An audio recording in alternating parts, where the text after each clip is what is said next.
رحیم السلام علیکم ناظرین، میں ولی مصری پروگرام مہمان خدا کے ساتھ آپ کی خدمت میں حاضر ہوں۔ آج 6 رمضان المبارک ہے، 28 مارچ ہے اور منگل کا روز ہے۔ پروردگار کی بارگاہ میں دعا گو بھی ہوں اور پر امید بھی ہوں کہ پوری دنیا میں آپ جہاں کہیں بھی ہوں گے، صدقے میں محمد والے محمد علیہ السلام کے خیر و عافیت ہوں۔ ناظرین، آپ کو ہمارے پروگرام کے فارمیٹ کا علم ہے۔ ہماری مسلسل گفتگو اس خصوصی ٹرانسمیشن میں، ماہ مبارک کی جو خصوصی ٹرانسمیشن ہے، اس کے اندر ہماری مہمان خدا کے عنوان سے مسلسل گفتگو آپ کے محضر میں ہو رہی ہے، اور مختلف جو ہے اس میں ہمارے مہمانان گرامی روز حصہ لے رہے ہیں، اور اس کے ہر گزرتے ہوئے لہجے کے ساتھ، اس کے ہر گزرتے ہوئے لمحات کے ساتھ، اس کے اندر جو برکتیں اور فیوز پوری عالم انسانیت کے اوپر نازل ہوتے ہیں، ان کو مختلف طریقوں کے ساتھ، مختلف جہتوں کے ساتھ آپ کی خدمت میں عرض کیا جا رہا ہے۔ اور آج بھی اس کے اوپر گفتگو کرنے کے لیے ہمارے ساتھ موجود ہیں۔ یقیناً آپ کی شخصیت کسی تعارف کی محتاج نہیں ہے۔ ہمارے ساتھ موجود ہیں مولانا مرزا عسکری صاحب، کویت سٹی سے۔ قبلہ آپ کو پروگرام میں خوش آمدید کہیں گے، ایک بار پھر آپ کی خدمت میں سلام عرض کریں گے۔ وعلیکم السلام ورحمۃ اللہ وبرکاتہ۔ آپ کو بھی اور آپ کی خدمت میں تمام ناظرین کی خدمت میں بھی ہمارا سلام اور ادب ہے۔ انشاءاللہ خدا اس ماہ کی عبادتوں اور بندگی کو اور ہماری اطاعتوں کو قبول فرمائے، اور ہمیں توفیق دے کہ ہم ہر اس کام کی طرف پیش قدم ہوں کہ جو ہمارے خدا کو ہم سے راضی کر سکے۔ جزاک اللہ قبلہ، جزاک اللہ۔ اور ناظرین، آپ کے علم میں ہے کہ ہم ہمیشہ اپنے پروگرام کو تھوڑی سی تمیزی گفتگو کے ساتھ جو ہے وہ شروع کیا کرتے ہیں، اس کا آغاز کیا کرتے ہیں۔ کل جو ہم نے گفتگو کی، ہم نے عشق خدا کے معنی و مفہوم کے اوپر گفتگو کی تھی۔ آج ماہ سیام کے اندر جو بندگی ہے، جو بندگی کا فلسفہ ہے، جو اس کی فرصتیں ہیں، جو اس کی لطافتیں ہیں، جو اس کی حلاوت ایمانی ہے، وہ تمام چیزیں کیا ہیں۔ انسان جب بندگی کرتا ہے اور اپنے معبود کا صحیح معنوں میں عبد بننے کی کوشش کرتا ہے، اس راہ کے اوپر، اس صراط کے اوپر، اس طریق کے اوپر اپنے قدموں کو اٹھاتا ہے اور آگے کا سفر جو ہے وہ طے کرتا ہے، ایک سالک کی طرح، ایک عبد خدا کی طرح، ایک ضعیف کی طرح، ایک لاچار کی طرح، ایک مجبور کی طرح، ایک پروردگار کے سامنے ایک حقیر کی طرح۔ تو اس کو کن کن چیزوں سے، کن کن انعامات سے پروردگار نوازتا ہے، ان تمام چیزوں کو دیکھنے کی کوشش کریں گے اپنے وقت میں رہتے ہوئے۔ قبلہ، ماہ سیام اور فرصت بندگی کیا ہے؟ اعوذ باللہ من الشیطان الرجیم، بسم اللہ الرحمن الرحیم، الحمد للہ والصلاۃ علی اما بعد۔ میں ایک بار پھر آپ تمام حضرات کی خدمت میں، اپنے ناظرین کی خدمت میں اور پوری ٹیم کی خدمت میں اپنا سلام عرض کرتا ہوں، اور اللہ آپ کی توفیقات میں اضافہ فرمائے۔ دیکھیں، آپ کی خدمت میں عرض کریں، تھوڑی سی آواز اونچی کر لیں، آواز کم آ رہی ہے، پیچھے سے تھوڑا سا شور بھی آتی ہے۔ اچھا میں ابھی چیک کرتا ہوں۔ جی آواز بسم اب اللہ۔ ٹھیک ہوئی؟ جی اب بہتر، صحیح ہوئی آواز؟ جی ہاں۔ جی ہاں بہتر ہو گئی، تو یہ بسم اللہ۔ اس کا رہا تھا میں کہ ماہ مبارک رمضان اللہ نے ایک، جیسے کہ میں نے پہلے بھی عرض کیا، ایک مکمل ایک نصاب و نظام کی شکل میں پیش کیا ہے، بنایا ہے اپنے بندوں کے لیے، تاکہ اس ماہ میں انسان کی ہمہ گیر، ہمہ جہت اور ہر اینگل اور ہر زاویے سے انسان کی تربیت ہو جائے۔ انسان اس ایک مہینے میں ایسا بن جائے کہ جس کے ذریعے وہ ایک الہی انسان ہونے کے ساتھ ساتھ ایک اچھا انسان ہو کر اپنی زندگی کو بسر کر سکے۔ یہ اللہ نے آپ کی خدمت میں کری، یعنی اس ماہ کو یہ نصاب کی شکل میں تیار کیا۔ اور دعیتم فیہ الی ضیافت اللہ، اور اس ماہ میں اللہ نے تم کو، آپ دیکھیں کیا نام ہے، تدریب، تعلیم کا لفظ استعمال نہیں کیا۔ خود اس میں بھی ایک اخلاقی پہلو ہے، اس میں بھی ایک آنر ہے کہ انسان کو گویا انڈائریکٹلی، کیونکہ آپ دیکھتے ہیں، میں عرض کرتا چلوں، یہ بریکٹ میں یہ بات ہوگی کہ تربیت کا ایک نہج جو ہے وہ ایک ہے براہ راست انسان نصیحتیں کر کے لوگوں کی تربیت کرے، اور ایک انڈائریکٹ وے میں تربیت کرے۔ مثال کے طور پہ آپ نے امام حسن امام حسین کا وہ واقعہ سنا ہے، وضو کرنے بیٹھے، نماز کے لیے جا رہے تھے، دیکھا ایک شخص وضو غلط کرتا ہے، تو اب اس کو صحیح بتانا تھا، اس کی غلط خطاؤں کو دور کرنا تھا، تو اس سے کہا کہ بزرگ تھا، مسن تھا وہ انسان، کہا کہ ہم وضو کرتے ہیں، آپ دیکھیے ہم میں سے کس کا اچھا وضو ہے، کون بہتر کرتا ہے۔ یعنی کہنے کا مقصد یہ کہ یہ انڈائریکٹ وے ہے کسی کی تربیت کا اور کسی کو راہ راست پہ لانے کا۔ اللہ ہم انسانوں کو اس ماہ میں، ہم انسانوں کی تربیت کرنا چاہتا ہے۔ ہم گنہگار ہیں، ہم بدکار ہیں، ہم بہت سے نیکیوں سے دور ہیں، اللہ چاہتا ہمارے اندر وہ نیکیاں آ جائیں۔ تو اللہ نے یہ نہیں کہا کہ آؤ ہم تمہاری تربیت کر رہے ہیں، تمہاری ٹریننگ کر رہے ہیں، بلکہ کہا دعیتم فیہ الی ضیافت اللہ۔ کتنا عزت مآبانہ لفظ استعمال کیا کہ اللہ نے تمہیں اپنی ضیافت کے لیے اور تمہاری مہمان نوازی کے لیے تم کو بلایا۔ یہ ایک بہت بڑا آنر ہے انسان کے لیے۔ اور انڈائریکٹ وے میں انسان کی تربیت کی ہے کہ گویا تم میرے گھر میں آ رہے ہو، میری ضیافت میں آ رہے ہو، میری مہمان نوازی میں آ رہے ہو، تو تم کو تمہارا شب و روز میرے مطابق ہوگا، اور نہ چاہ کے اور انڈائریکٹ وے میں ناخواستہ طور پہ انسان کی تربیت کی ہے۔ یہ ایک ماہ مبارک رمضان کا فلسفہ ہے۔ اب آپ کی خدمت میں عرض کریں ایک دوسری اہم چیز جو ضروری ہے، آپ نے دیکھا ہے اللہ نے گویا فلاح کو زمین میں فلاحی کا حکم دیا، مثال کے طور پر فرض کیجیے، لیکن فلاح سے جب کہا زمین میں تم فلاحی کرو، تو خود زمین میں یہ ظرفیت قرار دی کہ اگر اس میں فلاحی ہو، اس میں اگر ہل جوتا جائے، تو زمین میں فرٹیلیٹی اللہ نے دے دی کہ زمین سے فصل اگ سکے۔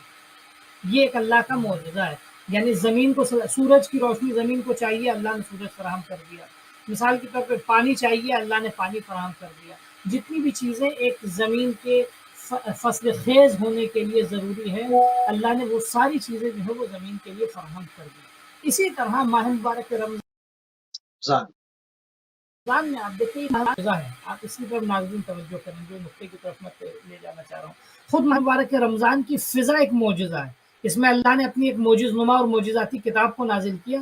خود یہ مہینہ معجزہ ہے، یعنی جس طرح زمین جو ہے کھیتی کے لیے ہموار ہو جاتی ہے، فلاح اگر کسان اس میں مثلا اس پہ ہل جوت کے اگر اس پہ بیج ڈالتا ہے تو زمین فصل دینے لگتی ہے، اسی طرح خود بخود آٹومیٹکلی جیسی ماہ سیام کی شب آتی ہے، انسان کے اندر خود بخود اس کے وجود میں ایک روحانیت سی، ایک عبادت کی آتش، ایک عبادت کی خواہش اور ایک عبادت کی طلب آ جاتی ہے۔ آپ یہ دیکھیں، یہ ایک جنرل ہے، الا یہ کہ کوئی شقی القلب ہو جس کا دل بالکل مردہ ہو چکا ہے، انسان کے اندر ایک عجیب سی روحانیت سی آنے لگتی ہے، ایک عجیب سی معنویت سی انسان کے اندر آنے لگتی ہے۔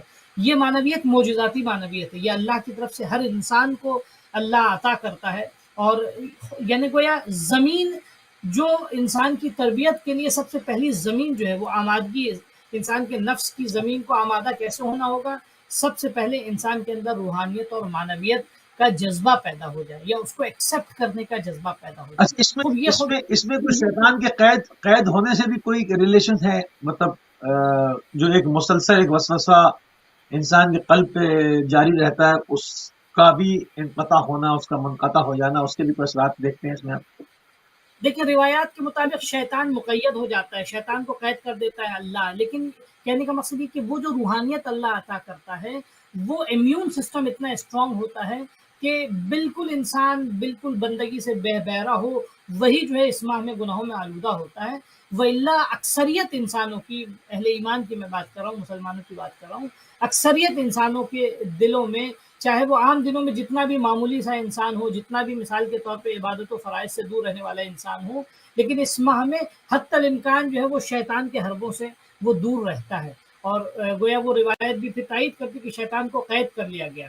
تو شیطان اپنے حربے تو چھوڑتا نہیں ہے، لیکن یہ کہ یا مثال کے طور پہ شیطان نے جو فرض کیجیے اپنے نقصانات اس ماہ سے پہلے انسان کے وہ اپنے بیج جو گمراہی کے بو دیے انسان کے وجود میں، لیکن اس ماہ میں اس کا اثر کم ہو جاتا ہے، اس ماہ میں اس کے ضرر سے انسان جو حتی الامکان محفوظ رہتا ہے، یعنی فضا جو ہے وہ امیون رہتی ہے روحانی اعتبار سے، فضاؤں میں مثال کے طور پر روحانیت رہتی ہے، تو وہ شیطان کی بہکاوا اتنا زیادہ اثر انداز نہیں ہے۔ صحیح صحیح۔ اچھا، بندگی بمانے و مفہوم، اگر اس کو ہم دیکھیں، کیونکہ فرصت کے اوپر تو آپ نے گفتگو کی، اور شیاطین کے قید ہو جانے، ان کے تمام چیزوں کے، یہ سب چیزیں بالکل صحیح۔ اس کو اگر ہم اس کو مفہومی اعتبار سے دیکھیں، اکیڈمک نگاہ سے دیکھیں بندگی، تو اس کے کیا معنی ہمیں نظر آتے ہیں؟ دیکھیے آپ کی خدمت کا عرض کریں، بندگی جو اردو میں ہمارے لفظ استعمال ہوتا ہے، یہ اصل میں فارسی سے آیا ہوا لفظ ہے، اور یعنی بندگی و بردگی، ٹھیک ہے، بندے کہتے ہیں عبد، عربی میں کہتے ہیں غلام کو۔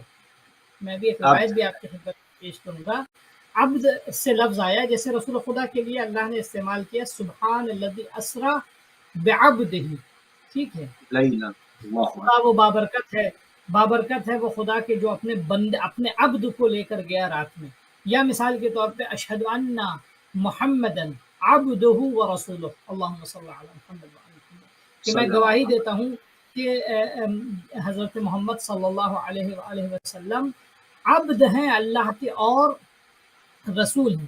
تو عبد کا مطلب جو ہے لغوی اعتبار سے عبد کہتے ہیں غلام کو، عبد کہتے ہیں کسی کے گویا مثلا بندے کو کہتے ہیں، جو کسی کا سلیو ہو اس کو عبد کہتے ہیں۔ اصطلاح میں عبد جو ہے وہ معنوی اعتبار سے، میں بھی اس کے لفظ کی بھی تھوڑی سی وضاحت کروں گا، اصطلاح میں معنوی اعتبار سے، اسلامی نقطۂ نظر سے عبد اس بندے کو کہتے ہیں کہ جو اللہ کے حکم کے مطابق اپنے فرائض کو انجام دیتا ہے اور اللہ کے حکم کے مطابق جن چیزوں سے اللہ نے روکا اس سے خود کو دور کرتا ہے۔ مثال کے طور پہ ایک استاد نے اچھی تعبیر نقل کی تھی، العبد ثلاثۃ، معنوی اعتبار سے اگر عبد کی ہم تحلیل کریں گے اور اس کا تجزیہ کریں گے تو لفظ عبد جو ہے اس میں 3 حرف پائے جاتے ہیں، العین، الباء والدال، عین بے دال، اور ان 3 حرف کو، 3 حرفوں کے 3 الگ الگ معنی ہیں۔ جو 3 معنوں کو اگر انسان کنسیڈر کرے گا تو اسے عبد اور عبودیت کا مفہوم بھی اس کے لیے واضح ہو جائے گا۔ عین کا مطلب کیا ہے؟ عین کا مطلب کیا ہے؟ العلم باللہ، یعنی عبد اگر جو بنتا ہے، یعنی ایک وہ سلیو ہے کہ جو کسی کے گھر کسی کا غلام ہے، جو آج کے دور میں غلامی ختم ہو چکی ہے آلموسٹ، کیا نام ہے، اب وہ غلامی کا دور نہیں رہا، ٹھیک ہے، آہستہ آہستہ اسلام نے اس کو ختم کیا اسلامی نقطۂ نظر سے آپ دیکھیں، لیکن یہ جو معنوی اعتبار سے آپ دیکھیں اللہ کا جو بندہ اس میں کیا کیا ہونا چاہیے۔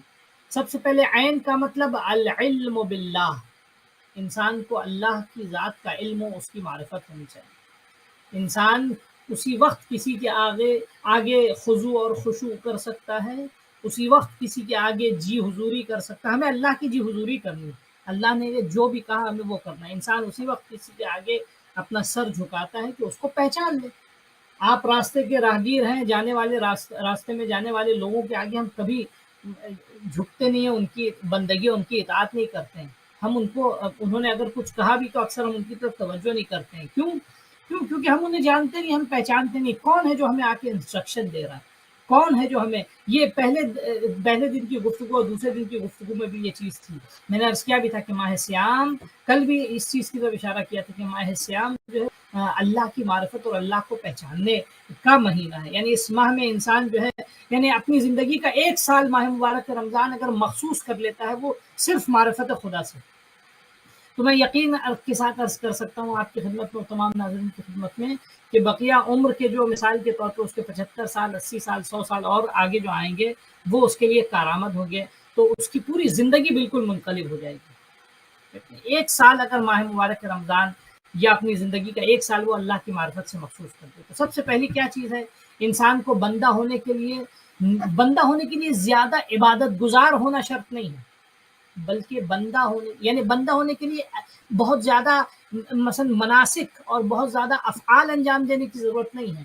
بندہ ہونے کے لیے انسان کے لیے اندر، انسان کے وجود میں اللہ کی معرفت کا ہونا ضروری ہے، اس کو پہچاننا ضروری ہے۔ اگر انسان اس کو پہچان لے گا، اس کی شناخت ہو جائے گی۔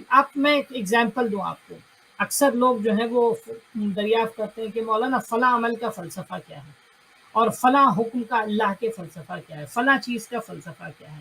خوب، یہ اس کی مثال ایسی ہے کہ ہمیں ڈاکٹر نے نسخہ لکھ کے دیا، اب ہم ڈاکٹر سے پوچھ رہے ہیں جا کے، یا دوسرے میڈیکل اسٹور میں جا کے ہم پوچھ رہے ہیں کہ بھئی اس دوا کا فلسفہ کیا ہے، اس دوا کا فلسفہ کیا ہے۔ یعنی قلبی طور پہ ہم پوری طرح سے مطمئن نہیں ہوئے ہیں۔ کیوں نہیں مطمئن ہوئے ہیں؟ کیونکہ اگر ہم یہ ڈاکٹر جو دوا جس نے دی اس کو ہم صحیح طریقے سے پہچان لیتے، ٹھیک ہے، اس کی ہم صحیح طریقے سے آشنائی حاصل کر لیتے، اس کے بارے میں ہم صحیح طریقے سے تحقیق و جستجو کر لیتے، تو کبھی بھی ان چیزوں کے بارے میں ہم سوال نہ کرتے کہ اس کا کیا فلسفہ، اس کا کیا فلسفہ، غسل کا کیا فلسفہ، خمس کا کیا فلسفہ، زکوٰۃ کا کیا فلسفہ، جہاد کا کیا فلسفہ۔ پھر ہم فلسفے تلاش نہیں کرتے۔ کیونکہ جس نے ان چیزوں کو فرض کیا ہے ہم اس کو پہچان چکے ہیں۔ بہت پیاری سی حدیث ہے، میں آپ کی خدمت میں عرض کروں کہ ایھا الناس انتم یہ میں اپنی بات کی تائید میں کہہ رہا ہوں، انتم کالمرضی، معصوم کی حدیث ہے، بظاہر رسول خدا صلی اللہ علیہ وآلہ وسلم کی حدیث ہے۔ اے لوگوں، یہ کسی عالم دین نے اپنی کتاب میں نقل کیا ہے، میں یعنی اپنے اوپر جو ہے وہ، کیونکہ میں نے عین متن جو ہے خود اس کے منبع سے نہیں دیکھا، لیکن ہاں، اے لوگوں تم مریض ہو، تمہاری مثال بیماروں کی ہے، ورب العالمین کالطبیب، اور پروردگار عالم کی مثال طبیب کی ہے، ڈاکٹر کی ہے، ٹھیک ہے۔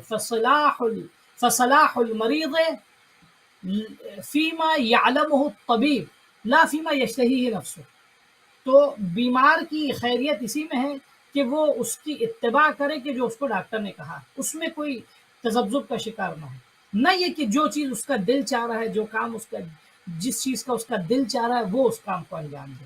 تو کہنے کا مقصد یہ ہے کہ سب سے پہلے العلم باللہ، کہ آپ طبیب کو اچھی طرح سے پہچان لیجئے، ڈاکٹر کو اچھی طریقے سے پہچان لیجئے، ڈاکٹر کی مکمل شناخت حاصل کر لیجئے، وہ سرجن ہے، اسپیشلسٹ ہے، کیا نام ہے، مثال کے طور پہ ایکسپیرینس ڈاکٹر ہے، اس نے عمر میں کتنے علاج کیے، کتنے بیماروں کو اس نے شفا دی، اس کے ہاتھ سے اللہ نے بیماروں کو شفا دی۔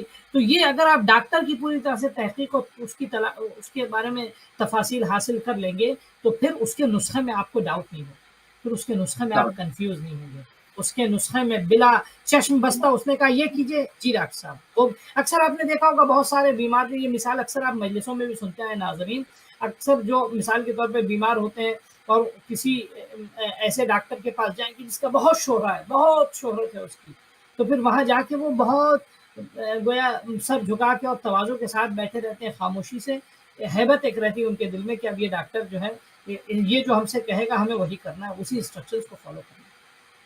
تو سب سے پہلا فرض العلم باللہ، عبد کے عین کا مفہوم کیا ہے کہ انسان اپنے پروردگار کا علم حاصل کر لے، اس کو پہچان لے، اس کی معرفت حاصل کر لے۔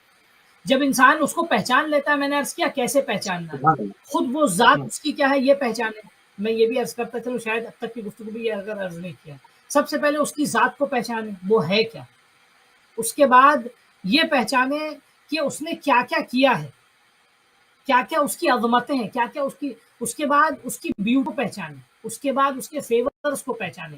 یعنی اسٹیپس اگر معرفت خدا کے آپ تیار کریں گے اپنی زندگی میں، سب سے پہلے وہ ہے کون، اس کائنات کا کوئی خالق ہے کہ نہیں۔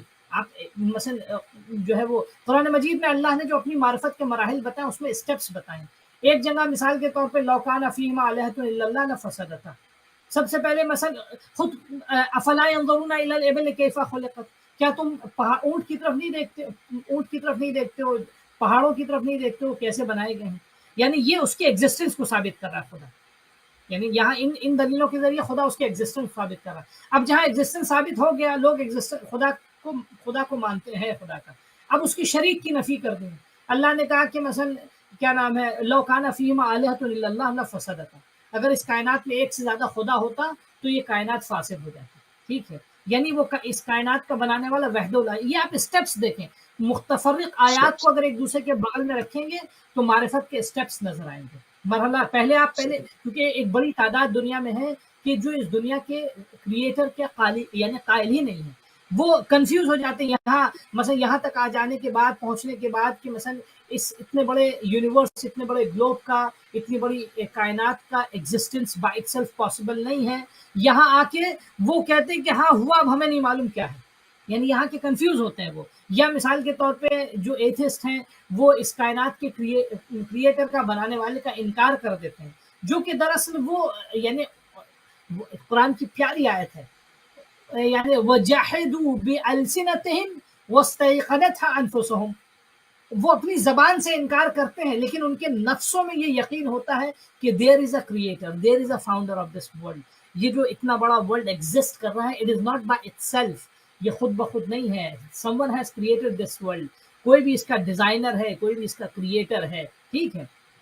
تو یہ اسٹیپس ہیں معرفت کے۔ اس کے بعد جب اللہ کی مثال کے طور پہ ایگزسٹنس ثابت ہو گیا، اللہ ایک ہے، اس کی وحدانیت، وننس اس کی ثابت ہو گئی، اب دوسرے مرحلے پہ اس کے کمالات، وہ کیا کیا کر سکتا ہے، اس کا پاور، اس کی قدرت، اس کی طاقت، اس کا اختیار، اس کی حدیں، یعنی یہ اس کی تحقیق ضروری ہے۔ جب انسان اس کی حدوں کی تحقیق کرنا شروع کرے گا تو وہ اس نتیجے پہ پہنچے گا کہ اس ذات کی کوئی حد نہیں ہے، اس کی صفات، اس کے بعد اس کے کمالات یہ پہچانے۔ اس کے بعد پانچواں مرحلہ اس کے فیورز کو پہچانے۔ اب یہاں پانچواں مرحلہ آتا ہے انسان اپنے آپ کو دیکھے کہ ہو از ہی and who is the lord, یہ اپنے وجود کو دیکھے گا، اپنی کمیوں کو دیکھے گا، اپنے نقائص کو دیکھے گا، پھر اپنے پروردگار کو پہچانے گا۔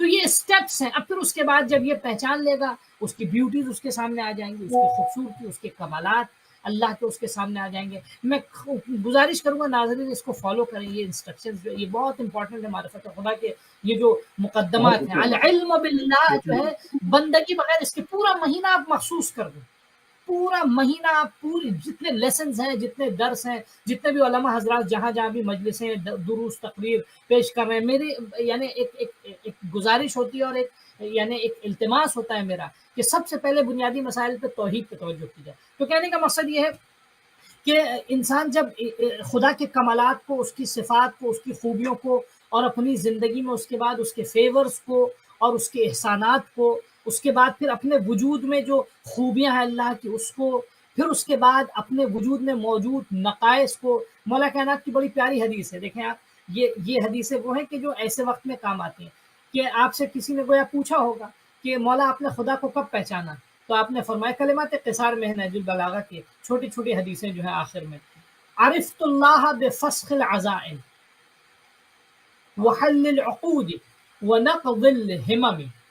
مولا آپ نے کب خدا کو پہچانا، ہم سوال کرتے ہیں مولا سے، تو مولا جواب دیں گے میں نے اپنے پروردگار کو اس وقت پہچانا جب ہمارے تمام عزم و ارادے مجھے ٹوٹتے ہوئے نظر آئے. یعنی میں کچھ کہنے نا میں کچھ سوچ کر چل رہا تھا ہے انسان. یعنی دیکھیں اگر انسان اسی نظام اور اسی نہج پہ سوچ رہا ہے کہ جو خدا کا بنایا ہوا ہے تو پھر وہاں ایسا نہیں ہوگا. ایسا اس وقت ہوتا ہے، انسان کے ارادے کب ٹوٹتے ہیں؟ انسان کے ارادے اس وقت ٹوٹتے ہیں کہ جب وہ کچھ سوچتا ہے خدا کا منصوبہ کچھ اور ہوتا ہے. یعنی اس چیز میں غلط فہمی نہ ہو، مولا کے کلام کی وضاحت صحیح فہم اس کا ضروری ہے. یعنی ایک مرتبہ انسان وہی سوچ رہا ہے جو خدا کے بنائے ہوئے راستے ہیں، تو پھر وہاں یہ کیفیت نہیں ہوتی ہے کہ میں نے اللہ کو اس وقت پہچانا کہ جب میرے ارادے مجھے ٹوٹتے ہوئے نظر آئے. نہیں، انسان یہ کیفیت اس وقت ہوتی ہے کہ جب انسان اپنے اعتبار سے کچھ اور تدبیر کرتا ہے اور اللہ کی تدبیر کچھ اور ہوتی ہے، اللہ کے بنائے ہوئے راستے کچھ اور ہوتے ہیں. مولا کہتے ہیں کہ ہم نے اپنے پروردگار کو پہچانا بفسخ العزائم، جب میرے ارادے ٹوٹے، وحل العقود، جہاں ساری اب یہ وہ توکل ہے خدا کا، جہاں سارے دروازے بند ہو جاتے ہیں، کوئی بھی دروازہ نہیں کھلتا. اس کی بہترین مثال جو ہے جناب یوسف کی داستان ہے. جناب یوسف جو ہے وہ ایک دم گویا تباہی کے کگار پہ تھے. دنیاوی اعتبار سے شیطان نے ان کے تمام اپنے دام میں پھنسانے کے لیے تمام راستے فراہم کر لیے تھے، اور جب وہ بچنا چاہ رہے تھے تو دنیاوی اعتبار سے ان کو گویا ذلیل و خوار کرنے کی کوشش میں شیطان پوری طرح سے تھا. سارے دروازے بند ہو گئے تھے، 7 دروازے بند ہو چکے تھے. ایسے وقت میں آپ دیکھیں جناب یوسف نے سب سے پہلے کیا کام کیا؟ اس پروردگار کا پاس و لحاظ کیا. کیا؟ ان کے خدا کے فیورز کو یاد کیا. جیسی زلیخا نے گناہ کے لیے بلایا، بہت امپورٹنٹ مثال ہے قرآن مجید کی، آپ اس کی طرف ناظرین توجہ کریں. جیسی زلیخا نے گناہ کے لیے بلایا تو جناب یوسف نے کیا جواب دیا؟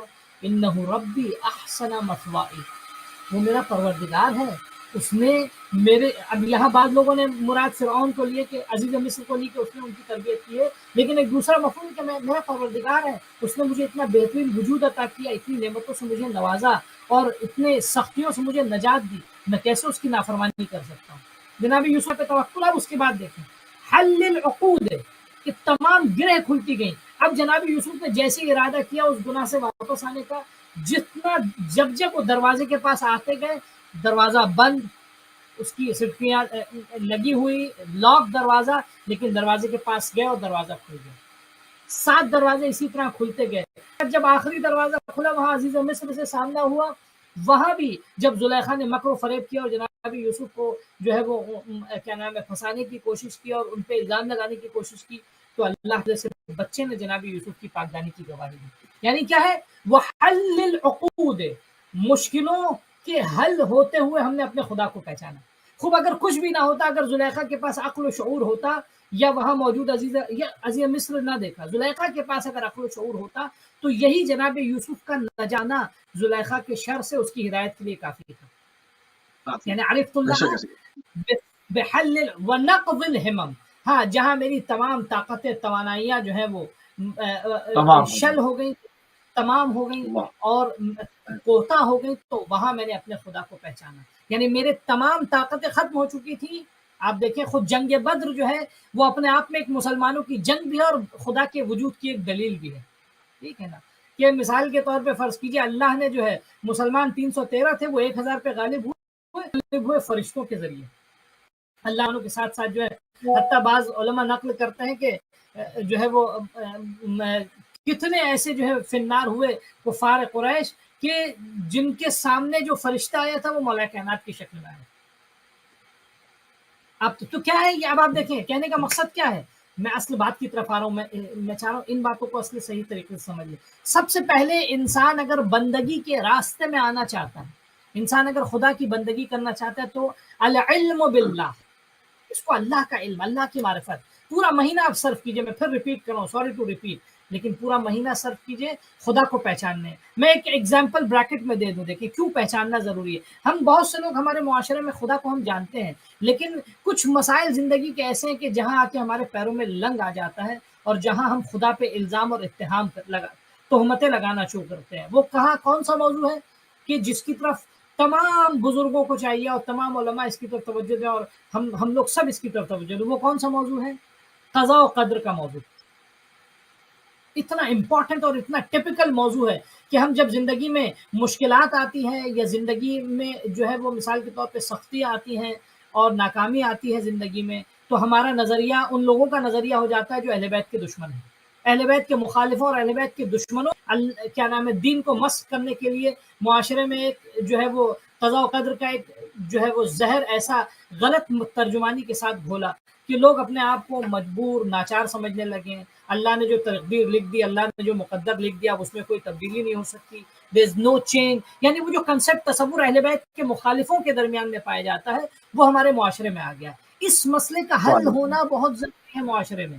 قضاء و قدر, یہ مقدر اور تقدیر کے مسئلے پہ توجہ کرنا بہت, زندگی کے 80% میں کہوں 70% کم کرتا ہوں میں, 70% معاملات جن کا تعلق ان مقدر اور مثلا تقدیر کے فیصلوں پہ لوگوں نے جو ہے منحصر کر دیا.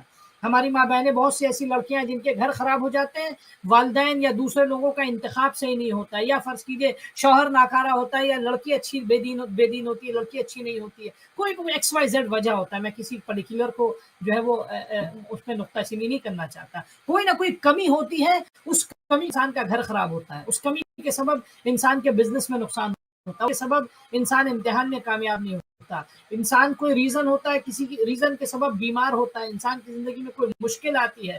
وہ مشکل اور یہ بیماریاں انسان فوراً اپنی زندگی میں نقصانات کو کیا کہتا ہے کہ ہمارا مقدر تھا. ہرگز ایسا نہیں ہے. یا مثال کے طور پہ ایک بڑی تعداد میں فرض کیجئے یعنی شیعوں کے درمیان یتیم بچے بیٹھے ہوئے جن کا کوئی پرسان حال نہیں ہے.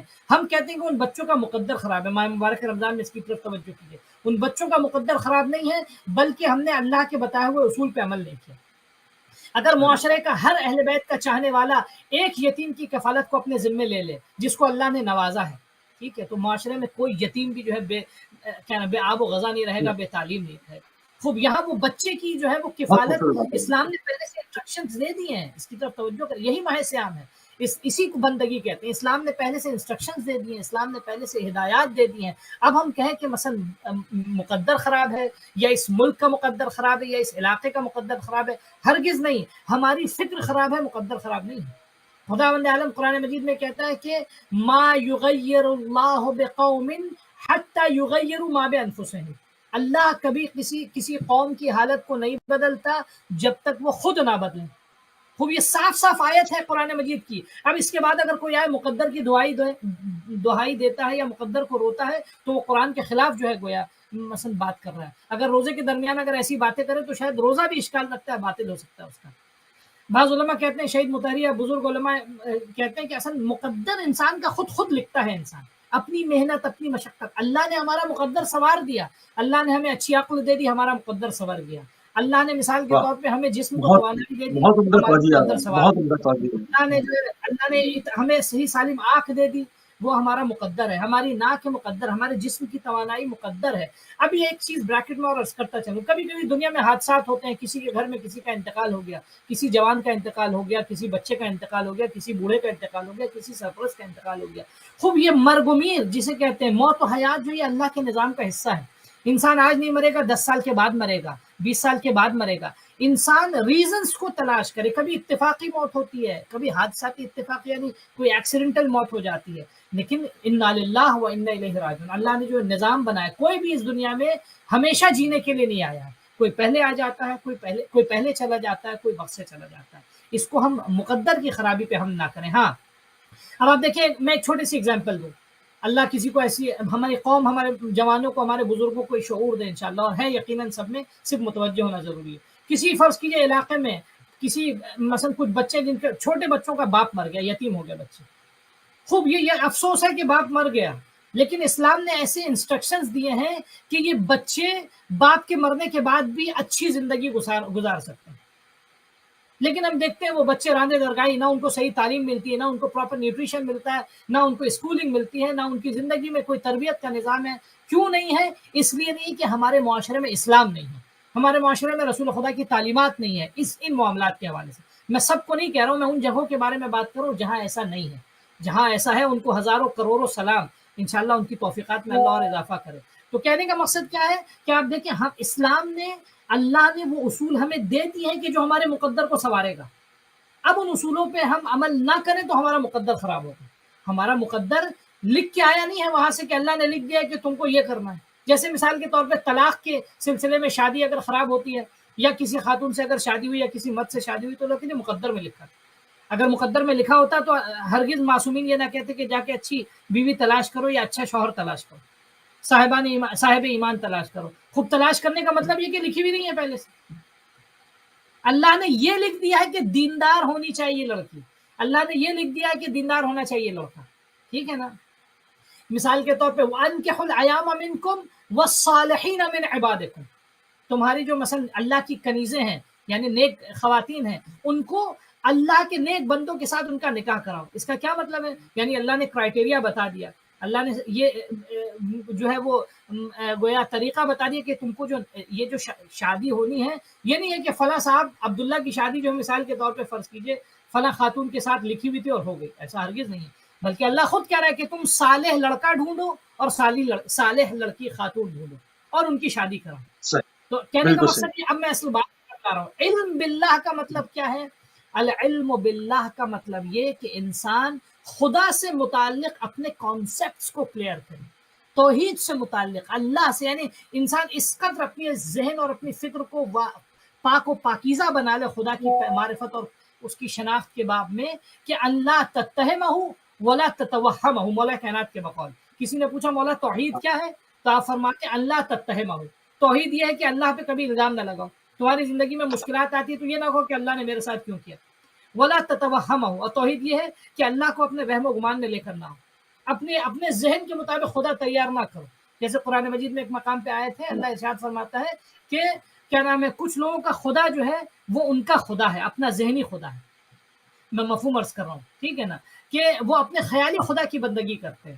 یعنی کیا کہتے ہیں، ہم لوگوں نے بھی کر رکھا ہے، ہمارا یعنی ایک تصویر اپنی بنا لی خدا کی، کیسے؟ وہ خدا کی جو مقدر لکھتا ہے، یہ ہم نے اپنی تصویر بنائی، یہ وہ والا خدا نہیں جو مولا کائنات کا خدا ہے۔ وہ خدا جو مثال کے طور پہ فرض کیجئے ہمیں مجبور کرتا ہے، یہ وہ خدا نہیں ہے کہ جو مولا کائنات کا خدا ہے۔ مولا کائنات کا خدا وہ جمیل ہے، مولا کائنات کا خدا جو ہے وہ ایسا خدا ہے کہ علی جیسی ذات اس خدا پہ اپنا سب کچھ قربان کرنے کو تیار ہے۔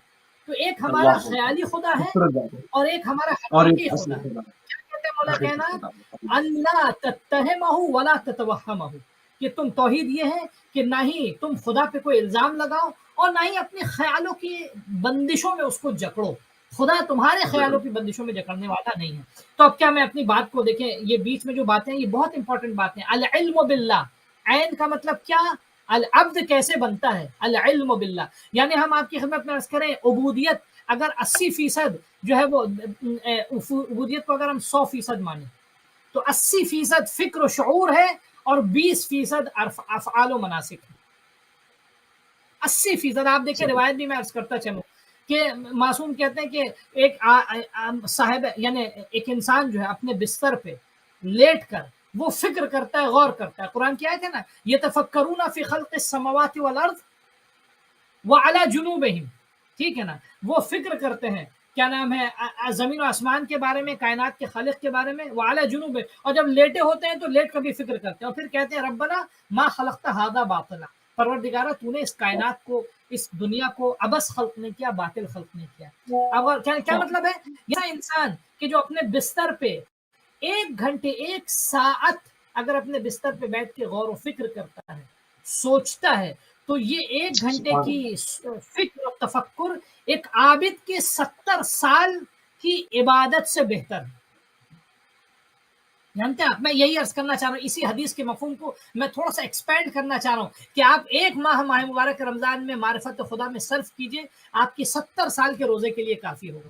ایک ماہ سبحان آپ اللہ. اپنی العلم باللہ میں اپنا ایک ماہ صرف کیجئے، اپنا پورا کنسنٹریشن خدا کی شناخت، خدا کی معرفت اسی پہ صرف کیجئے. تو العلم باللہ، اللہ کا علم. دوسری چیز، جب انسان کو اتنا علم ہو جائے گا تو پھر اس کے بعد جو ہے البون عما سوى اللہ، پھر اللہ کے علاوہ اس کو کوئی اچھا ہی نہیں لگے گا، اللہ کے سوا اس کو کسی سے عشق نہیں ہوگا. خدا ہمارے دلوں کو اس طرح منور کر دے، نورانی کر دے، اس کے دل میں پھر خدا کے علاوہ کچھ آئے گا نہیں. آپ دیکھیں مولا کائنات مثال کے طور پہ یا اہل بیت علیہ السلام کی زندگی میں وہ تھے درمیان، وہ تھے معاشرے میں، لیکن ان کی نگاہیں صرف خدا کی نگاہوں سے دیکھ رہی تھی. جیسے روایت بھی نا، العالم ینظر بنور اللہ، عالم جو ہے یعنی العلم باللہ، جو عالم والے اللہ کا علم رکھتا ہو، اللہ کی معرفت رکھتا ہو. میں تھوڑا حدیث کے مفہوم میں تصرف کر رہا ہوں، لیکن یہاں ابھی بسم اپنی اللہ. بات کو واضح کرنے کے لیے، العالم ینظر بنور اللہ، عالم جو ہے وہ اللہ کے نور سے دیکھتا ہے. یعنی کیا مطلب؟ اللہ. یعنی اس کی البون، وہ ہر چیز میں پھر خدا کے علاوہ اس کو کوئی نظر نہیں آتا.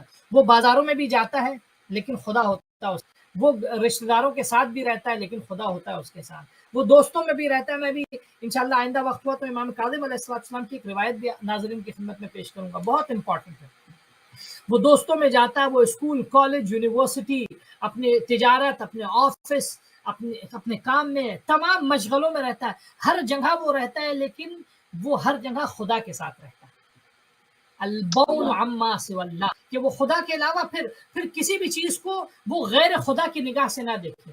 صرف العالم ینظر بنور اللہ، ہر چیز کو وہ اللہ کے نور سے دیکھے، اللہ. اللہ. اسی نگاہ سے دیکھے جس نگاہ سے خدا چاہتا ہے. تو عین بے، اور کیا نام ہے، دال کا مفہوم کیا ہے؟ جب انسان اس مرحلے پہ پہنچ جاتا ہے کہ اس کو اللہ کا علم بھی ہو گیا، وہ اللہ سے ہر وہ چیز جو اس کو اللہ سے دور کر دے، وہ اس سے خود کو کیا نام ہے دور کر لیتا ہے. تو تیسری چیز ہوتی ہے الدنو الی اللہ. پھر تیسرا مرحلہ ہوتا ہے کہ انسان اللہ سے قریب، دنو کہتے ہیں، آپ نے سنا نا معراج کی روایت، آیت جو ہے، دنا فتدلى فكان قاب قوسین او ادنى، یعنی دنا قریب ہوئے، فتدلى قریب ہوتے گئے، فكان قاب قوسین او ادنى، اور اپنی منزل کی طرف جاتے گئے، اور ایک چلے اور کمان کا فاصلہ تھا. یہ دنو کیا ہے؟ قریب ہونا. تو تیسری چیز عبد میں جو ہے دال ہے، دال کا مطلب یعنی خدا سے قریب ہونا. یقیناً جب انسان اللہ عالم ہو جائے گا، اللہ کا علم ہو جائے گا، معرفت ہو جائے گی، ہر چیز سے خود کو وہ دور کر لے گا، تو خود بخود جو ہے وہ انسان خدا سے قریب ہو جائے گا. الدنو الی اللہ. تو العبد ثلاثۃ، آپ دیکھیں کتنا امپورٹنٹ ہے اس کا مفہوم. ایک روایت بھی ہے بھی آپ کی خدمت میں انشاءاللہ آئندہ اگر وقت رہا تو پیش کریں گے. تو عبد کا جو مسئلہ ہے، یہ یعنی معنوی اعتبار سے کسے کہتے ہیں؟ معنوی اعتبار سے عبد اس شخص کو کہتے ہیں کہ جس میں یہ تین خصوصیات پائی جاتی ہیں. سب سے پہلی خاصیت یہ دیکھیں کہ وہ اللہ کا علم و معرفت رکھتا ہے کہ نہیں. دوسری خاصیت کہ وہ کائنات میں ہر چیز کو خدا کی نگاہ سے دیکھتا ہے یا اپنی نگاہ سے دیکھتا ہے. یعنی وہ البون عما سوى اللہ، ہر چیز کہ جہاں مثال کے طور پہ خدا نہ ہو، جیسے قرآن کی آیت بھی ہے نا کہ مومنوں کی صفات یہ خاصیت یہ ہے کہ جہاں اگر مثلا آیات خدا کا مذاق اڑایا جاتا ہے یا آیات خدا کی توہین ہوتی ہے تو وہاں سے وہ گریز کر لیتے ہیں. حتی یخوضوا فی حدیث غیرہ، یہاں تک کہ لوگ اس مذاق اور مسخرے کے موضوع کو بدل کے ایک دوسری بات کی طرف، ایک مباح بات کی طرف آ جائے. یعنی کیا مطلب؟ یعنی ہر وہ چیز کہ جہاں مثال کے طور پہ دین خدا کا مذاق اڑ رہا ہو وہ وہاں شریک نہیں ہوتا ہے. مثال کے طور پہ ہمارے معاشرے میں وہ شادیاں کہ جہاں مثال کے طور پہ مکس گیدرنگ ہوتی ہے، حجاب کا، حلال و حرام کا خیال نہیں ہوتا. اب تو الحمدللہ موسیقی اور گانے بجانے کا رواج ختم ہو گیا، اور خدا کرے وہ باقی رہے اور وہ پھر دوبارہ یہ باطل سنت واپس نہ آ جائے. تو کیا نام، ایسی گیدرنگس میں وہ جا کر خود کو پریشان محسوس کرتا ہے، وہ نہیں جاتا ہے وہاں سے. حتی یخوض فی حدیث غیرہ، یہاں تک کہ وہ ایک دوسری مباح بات کی طرف چلے آئے. تو کہنے کا مقصد یہ ہے کہ مومن جو ہے یعنی عبد جو ہوتا ہے وہ ہر اس چیز سے خود کو دور رکھتا ہے. دوسری خاصیت کہ جو خدا سے انسان کو دور کر دے. تیسری چیز کیا ہے؟ الدنو من اللہ، وہ ہر وہ کام کرتا ہے کہ جو اس کو اس کے خدا سے قریب کر دے. میں ایک چیز اور کر دوں، اگر انسان خود کو ان چیزوں سے دور کر دے کہ جو اس کو خدا سے دور کرتی ہیں تو وہ خود بخود خدا سے قریب ہو جائے. یعنی الٹیمیٹلی اگر شب ختم ہوگی تو دن آئے گا، اور دن اگر ختم ہوگا تو شب آئے گی، تو یہ خود الٹیمیٹلی یہی اس کا اثر ہوگا۔ یہ جو ہے وہ عبد کی وضاحت یعنی لغوی اور معنوی اعتبار سے کہ یقیناً جو اپنے بالکل آپ کو صحیح۔ پورا مفاہیم اور اچھا، تفکر، جی اس میں جو لوگ فکر کرتے ہیں، جو تفکر کو پیش کرتے ہیں یا اپنا اس کے اندر حصہ ڈالتے ہیں، کیونکہ آپ نے اس میں بات کی ابھی انسان کا جو فکر کرنا ہے یقیناً وہ 70 سال کی عبادت سے عظیم ہے، تو اس ماہ مبارک کی عظیم لحظات ہیں اس کی طرف، فرصتوں کی طرف، جو تفکر بندگی ہے، اگر ہم صرف تفکر کائنات کی کریشن کے اندر کریں، کیسے کریٹ ہوئی، خدا کی معرفت کے بارے میں مختلف زاویے ہیں تفکر کے، اگر بندگی کی طرف تفکر کیا جائے کہ میں بندہ ہوں، میرا وجود کیسا وجود ہے، یہ ختم ہو جائے گا، پھر ایسا جیسے مولا امیر مومنین نے فرمایا جیسے کبھی تھا ہی نہیں، ایسے چلا جاتا ہے انسان، کچھ رہتا ہی نہیں، تو کہ مطلب اگر ہم اپنی اس بندگی کی طرف تفکر کریں تو ہمیں کیا ملے گا؟ دیکھیے بہت اچھی بات ہے، میں نے ضمن میں کچھ باتوں کی طرف اشارہ کیا ہے، لیکن خود تفکر اپنے آپ میں ایک مستقل موضوع ہے۔ دیکھیے انسان جو ہے کیا نام ہے، جب بھی انسان کسی بھی میدان میں ہو، ٹھیک ہے، اگر غور و فکر کے ساتھ اس میدان میں اترتا ہے تو اس کی زندگی کا خسارہ کم سے کم ہوتا ہے اور فائدے زیادہ سے زیادہ ہوتے ہیں۔ اسلام نے جو میں نے عرض کیا آپ کی خدمت میں، جیسے روایت ہے کیا نام ہے، چھٹے امام کے سامنے کتنی امپورٹنس دی ہے غور و فکر کے لیے، ٹھیک ہے، جو پہلے رسول خدا کی مثال دے دی۔ رسول خدا صلی اللہ علیہ وآلہ وسلم مسجد میں پہنچے، دو گروہ تھے، یہ بہت امپورٹنٹ، دو گروہ تھے۔ البتہ میں اس کے بعد ایک جملہ عرض کر کے اس کی وضاحت کروں گا، کہیں یعنی ایسا نہ ہو کہ عبادت ڈسکریج کر دی جائے، ٹھیک ہے۔ ایک گروہ وہ تھا کہ جو نافلے میں مشغول تھا، نوافل نمازوں میں۔ میں نوافل کی فرائض کی بات نہیں کر رہا ہوں، فرائض تو رسول خدا فرائض کے ٹائم پہ پھر کوئی دوسرا کام نہیں کرتے تھے، نوافل میں مشغول تھا، نمازیں پڑھ رہا تھا، اور مثال کے طور پہ کیا نام ہے مستحب نمازیں ادا کر رہا تھا۔ ایک دوسرا گروہ تھا کہ جو بیٹھا ہوا تھا، جو علمی بحث و گفتگو میں لگا ہوا تھا، آپس میں ڈسکس کر رہے تھے، علمی مسائل کو آپس میں ایک دوسرے کے ساتھ حل کر رہے تھے۔ علماء بتاتے ہیں کہ رسول خدا صلی اللہ علیہ وآلہ وسلم آئے اور آ کے ان لوگوں کے ساتھ بیٹھ گئے کہ جو علمی بحث و گفتگو میں مشغول تھے۔ کیا مقصد ہے رسول خدا، کیا بتانا چاہتے ہیں، ٹھیک ہے۔ ایک روایت آپ کی خدمت میں عرض کروں، یہ بہت امپورٹنٹ روایت ہے، معصوم کی روایت ہے، کس معصوم سے مجھے ابھی یاد نہیں ہے، بظاہر رسول خدا کی طرف اس کی بازگشت ہوتی ہے کہ فضل العالم، اگر فلسفی نے اس کو اپنی کتاب میں مکارم الاخلاق کی شرح میں اس کو لکھا ہے، اس روایت کو نقل کیا، اور یعنی حوالہ یہ بہار ہوگا یا وسائل الشیعہ میں روایت موجود ہے یقیناً۔ فضل العالم علی العابد 70 درجہ، یہ روایت یقیناً کبھی سنی ہوگی ناظرین نے، کہ ایک عالم کا، کیوں ہم ریزن آپ توجہ کیجیے گا، معصوم نے بتایا، ایک عالم کا یعنی اہل علم کا، اہل علم سے مراد صرف ہم لباس والے امامے والے نہیں ہیں، ہر وہ شخص جو علم رکھتا ہو۔ میں آپ کی خدمت میں عرض کروں، جناب رجب علی خیاط ایک ٹیلر تھے، ان کے سر پہ نہ امامہ تھا، نہ تنپی یا ابا قبا تھی۔ میں اہل علم کی توہین نہیں کرنا چاہتا ہوں، میں یہ بتانا چاہ رہا ہوں کہ لوگ اس بات کو سمجھ لیں کہ عالم روایت میں کون ہے، کون عالم یعنی وہ جو خدا کا علم رکھتا ہے، جو خدا ترس، خدا کا خوف رکھتا ہے۔ تو فضل العالم علی العابد 70 درجہ، ایک عالم کا ایک عام عبادت گزار پر 70 درجے کا فضل ہے، فرق ہے۔ بین کل درجۃ من الدرجتین حضر الفرس 70 الف عاما، اب یہ 70 عاما ہے یا 70 الف عاما ہے، 70 ہم کہتے ہیں ابھی تاکہ مثلا کیا نام ہے، عالم اور عابد کے درمیان میں 70 درجوں کی فضیلت ہے، اور وہ 70 درجوں میں 2 درجوں کے درمیان کا جو ڈسٹنس ہے وہ یہ کہ ایک تیز رفتار گھوڑا اگر 70 سال جو ہے وہ مثلا جو ہے رائڈ کرے گا، اور مثلا گھوڑا دوڑے گا اپنی سرعت کے ساتھ، تو 70 سال میں گھوڑا جو 70 سال کے ڈسٹنس کو کور کرتا ہے، ایک عالم اور ایک عابد میں 70 درجوں کا فاصلہ ہے، اور ہر 2 درجوں کے درمیان میں اتنا ڈسٹنس ہے، یعنی ایک تیز رفتار ہارس اور گھوڑے کے 70 سال کے ڈسٹنس کا فاصلہ پایا جاتا ہے صرف 2 کے درمیان میں۔ اب اگر آپ اس کو 35 سے ملٹیپلائی کریں تو کتنا ہو جائے گا، فرض کیجئے مثال کے طور پہ اگر ایک گھوڑا جو ہے وہ مثلا کیا نام ہے 10 لاکھ اگر کلومیٹر کا ڈسٹنس اگر کور کرتا ہے، ٹھیک ہے 70 سال.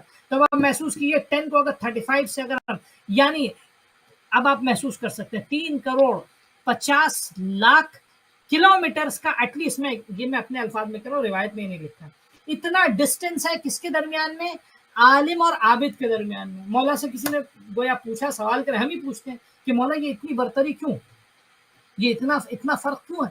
یہ بہت امپورٹنٹ روایت ہے بہت قابل غور روایت ہے. آپ دیکھیں یعنی اس پہ اگر ہم غور کر لیں تو کافی ہمارے لیے بہت ساری باتوں کو سمجھنے کے لیے. ٹھیک ہے یا ایک بڑا طبقہ جو آج مثال کے طور پہ لوگوں کو وہ اپنی روٹی سیکنے کے لیے علماء سے دور کر رہے ہیں علماء کے نفرت کو لوگوں کے دلوں میں ڈال رہے ہیں. خود ناظرین ایسے افراد کی حماقت کو سمجھیں کہ یہ لوگ جو ہے اہل بیت کے دوست نہیں اہل بیت کے دشمن ہیں. اہل بیت خود بتا رہے ہیں کہ مثلا ایک عالم ایک الہی عالم کا جو ہے وہ ایک عام انسان سے ایک عام عابد سے کیا فرق ہے. کیوں اتنی فضیلت ہے عالم کو. معصوم فرماتے ہیں لأن العالم اذا رأى البدعة ازالہ والعابد يقبل على عبادته.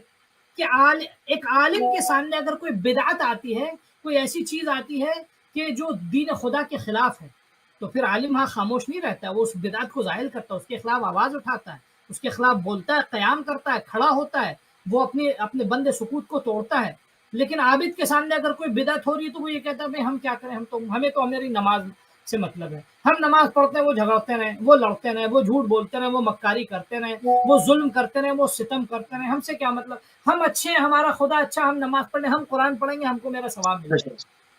لیکن عالم کے سامنے پھر اگر کوئی بدعت ہوتی ہے بدعت کا مطلب یعنی وہ کام کہ جس کو خدا پسند نہیں کرتا وہ کام کہ جو خدا کی مرضی و مشیت کے خلاف اس کو بدعت کہتے ہیں. چاہے وہ ظلم ہو چاہے وہ جھوٹ ہو چاہے وہ مکر ہو چاہے فریب کاری ہو کوئی کسی کو مار رہا ہو کوئی کسی واجب کو ترک کر رہا ہو کوئی کسی پہ ستم کر رہا ہو حق مار رہا ہو پھر عالم وہاں خاموش نہیں رہتا وہاں اچھے سلیقے سے.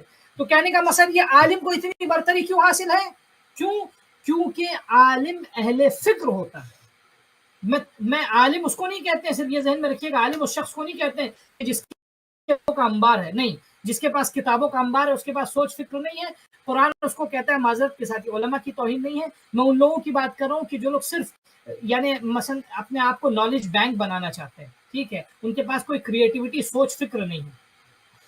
مثلهم كمثل الحمار يحمل اسفارا قرآن مجید کہتا ہے چاہے جس مذہب جس دین میں بھی ہو ان لوگوں کی مثال کی جو صرف نالج کا ٹینک ہے نالج کا بینک ہے جن میں کوئی کریٹیوٹی نہیں ہے کوئی دین خدا کا احیاء نہیں ہے دین خدا کی پاسبانی نہیں ہے ان سے کوئی فیض نہیں پہنچ رہا ہے. ان کی مثال کمثل الحمار يحمل اسفارا ان کی مثال اس کیا نام ہے حمار و گدھے کی ہے کہ جس کے دوش پہ جو ہے بار بھر دیا گیا لاد دیا گیا.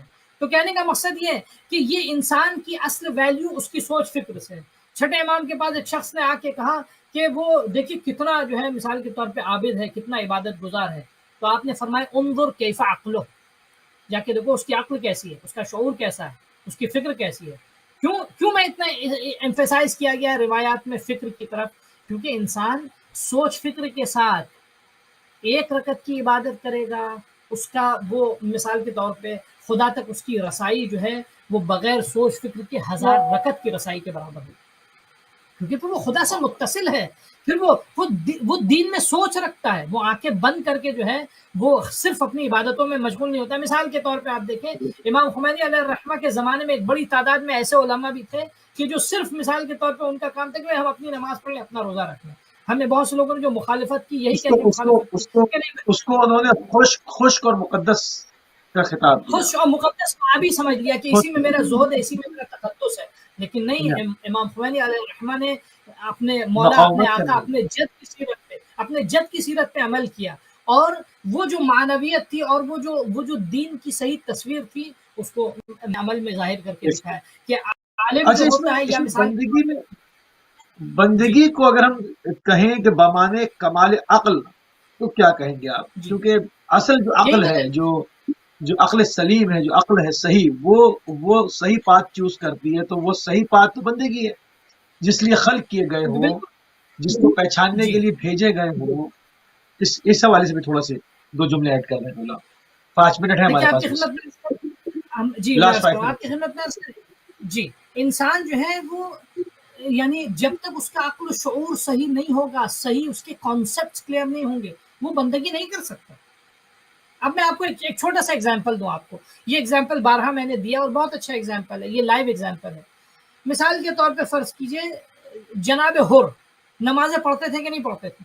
جب تک امام حسین کے ساتھ نہیں آئے تھے اس وقت بھی نماز پڑھتے تھے، سب کچھ کرتے تھے، لیکن مشکل کیا تھی؟ ان کی ساری نمازیں ان کو جہنم میں لے کے جا رہی تھی، ان کی بندگی ان کو جہنم میں لے کے جا رہی تھی، تباہی کی طرف وہ جا رہے تھے۔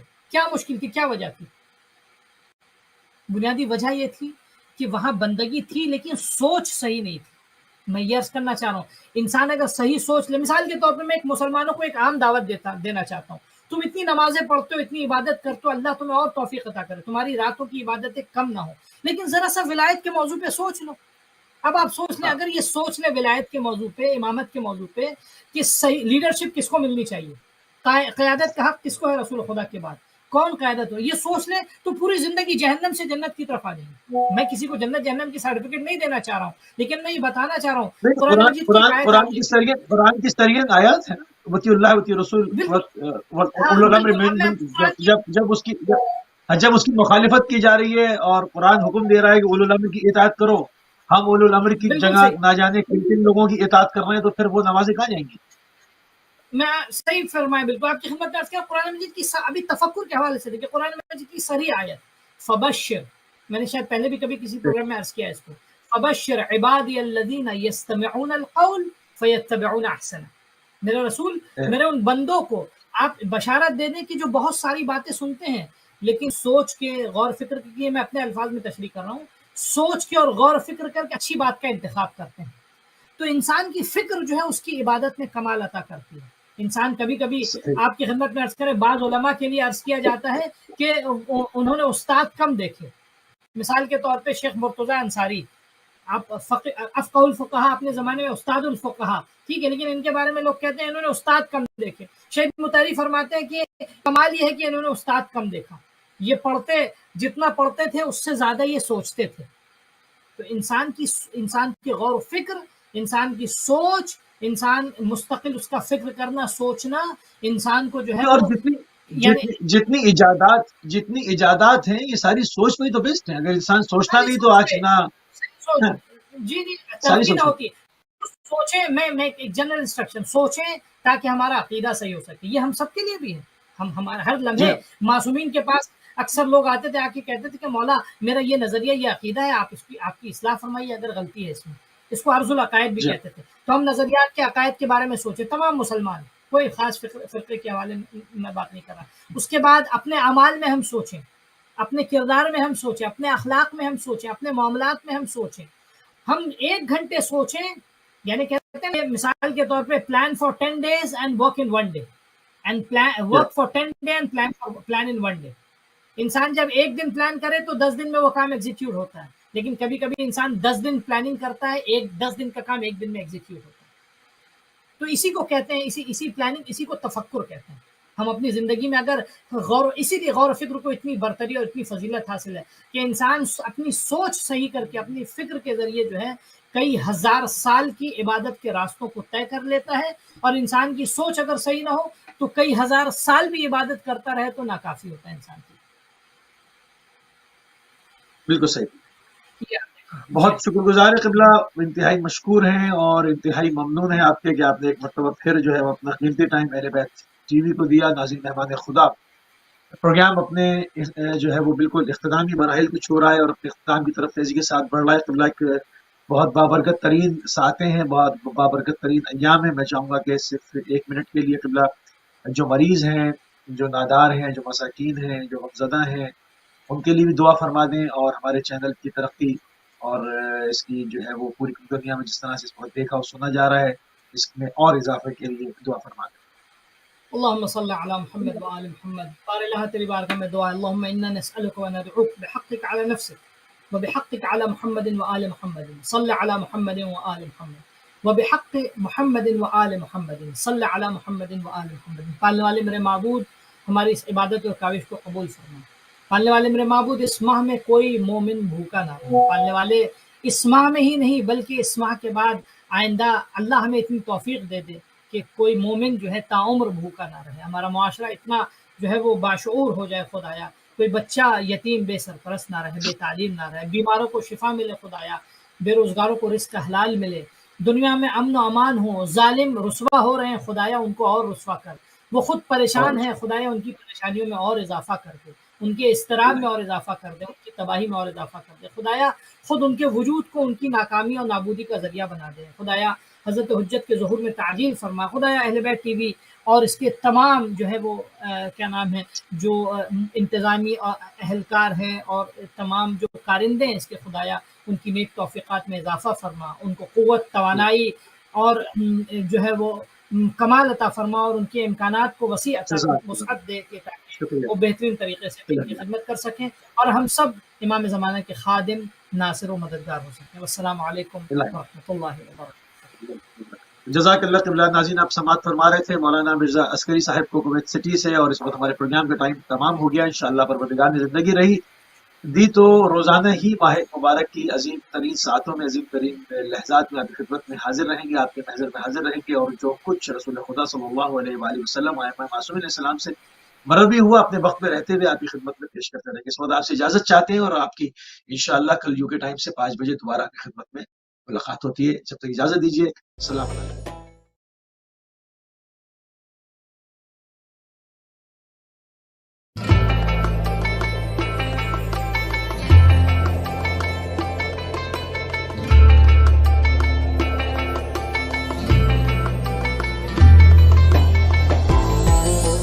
خدا خود میزباں ہو جب پریشانی نہیں کوئی، گناہ گاروں کی بخشش کا لیے سامان آتا ہے، الگ ہی تازگی رہتی ہے ہر مومن کے چہرے پر، ہماری عید ہو جاتی ہے جب رمضان آتا ہے۔